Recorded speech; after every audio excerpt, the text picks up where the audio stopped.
तो जब भाई साहब आप फिर बिग बॉस 12 में गए तो लोगों को बड़ा ताज्जुब हुआ कि अरे साहब भजन किंग बिग बॉस के हाउस में। और फिर आपके साथ एक देवी जी गई जिनका नाम था जसलीन मथारू, बड़ी चर्चाएं हुई। बहुत हुई उसकी चर्चा, बहुत हुई। वो कहानी बताऊं, बड़ी मज़ेदार है। बताइए। जसलीन बहुत अच्छी सिंगर है, अगर उसको कभी बैठ के उसका गाना सुनिए तो वो बड़ी टैलेंटेड सिंगर है और हमसे सीखने आती थी। 5-6 बार आई है, ज़्यादा नहीं आई। और एक बार आई, उसने मुझे कहा कि अनूप जी मुझे बिग बॉस से ऑफर आया। मैंने कहा बन गई बात तुम्हारी, अब तुम्हारा नाम हो जाएगा, जाओ। वो पेशे से मॉडल थी तब? वो कुछ डांस परफॉर्मेंस करती है, अच्छा। ग्रुप के साथ में डांस गाती भी है साथ में। तो मैंने कहा जाओ, तो अच्छा मौका है। तो बोली नहीं, उन्होंने एक शर्त रखी है कि आप विचित्र जोड़ी बना के आइए। उसमें विचित्र जोड़ियों के साथ बिग बॉस था, उसमें और भी जोड़ियां थी, जैसे एक बिहार का एक लड़का था, उसके साथ एक लड़की थी, ऐसे करके। तो मैंने कहा तो और भी अच्छा है, तो सुखविंदर जी को ले जाओ, उनके साथ तुम परफॉर्मेंस भी करती हो, अच्छी जोड़ी। तो उसने कहा नहीं, उन्होंने मना कर दिया।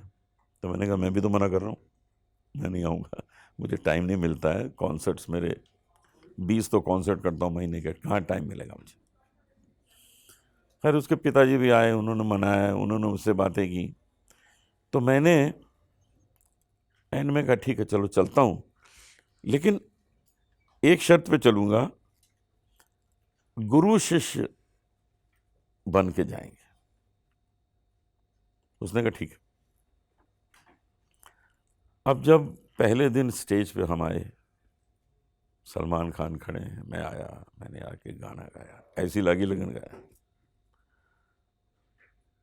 सलमान के पास फिर मैं खड़ा हुआ, सलमान कहने लगे मज़ा आ गया, आपने क्या अच्छा गाया, आपके साथ अब कौन आया है? मैंने कहा मेरी शिष्या आई।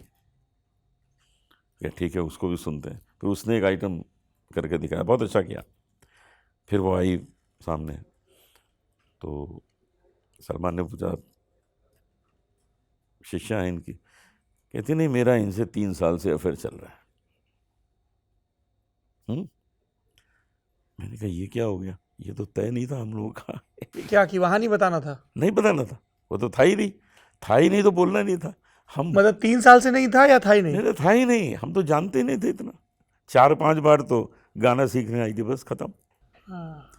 तो अब मैं सोच रहा हूँ कि इसको क्या गेम हुआ होगा, किसने पढ़ाया होगा कि तुमको ये बोलना है। अच्छा, मैंने कहा कोई बात नहीं, चलो अंदर चलते हैं। You were shocked? I was shocked. तो मैंने कहा चलो अंदर चलते हैं, अभी शुरू करते हैं बिग बॉस। अंदर चलते चलते मैंने उसको बोला अभी ये क्या हो गया, ये तो नहीं तुमको बोलना था। नहीं, इससे वो कुछ बनता है वो, तो मैं समझ गया कि पीछे कुछ गेम हुआ होगा। क्या बनता है? या तो बिग बॉस वालों ने कहा होगा बोल देना ये, क्योंकि उससे एक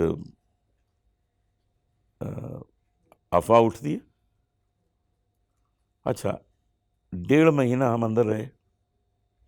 1.5 महीने बाद मैं बाहर आया तो मुझे पता नहीं था बाहर तो तूफान मचा हुआ था।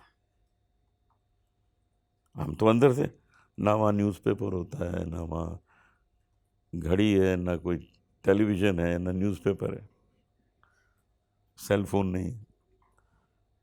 तो क्या पता भाई बाहर क्या हो रहा, पता नहीं होता। 1.5 महीने बाद बाहर आए तो मेरा एक फ्रेंड लंदन से आया था, मेरे घर में ठहरा हुआ था। तो मैं जब पहुंचा तो अरे, मैंने कहा तुम आए हो लंदन से? उसने कहा यार तो छोड़ो, यहाँ तो तूफान मचा हुआ है, क्या क्या लिखा जा रहा है, क्या क्या हो रहा है। अरे मैंने कहा सब खत्म कर देंगे, चिंता मत करो, सब खत्म कर देंगे। मेरे अंदर इतना कॉन्फिडेंस था कि ये जो सच है ही नहीं, उसको ख़त्म करना तो बड़ा आसान होता है। उसी दिन शाम को, जिस दिन मैं बाहर आया था, मैंने एक प्रेस कॉन्फ्रेंस घर में रखी, जसलीन के पिताजी को बुलाया, हम दोनों बैठे और मीडिया को मैंने कहा भी देखिए, हम दोनों ने फैसला किया है कि जसलीन की शादी में हम दोनों कन्यादान करेंगे साथ में।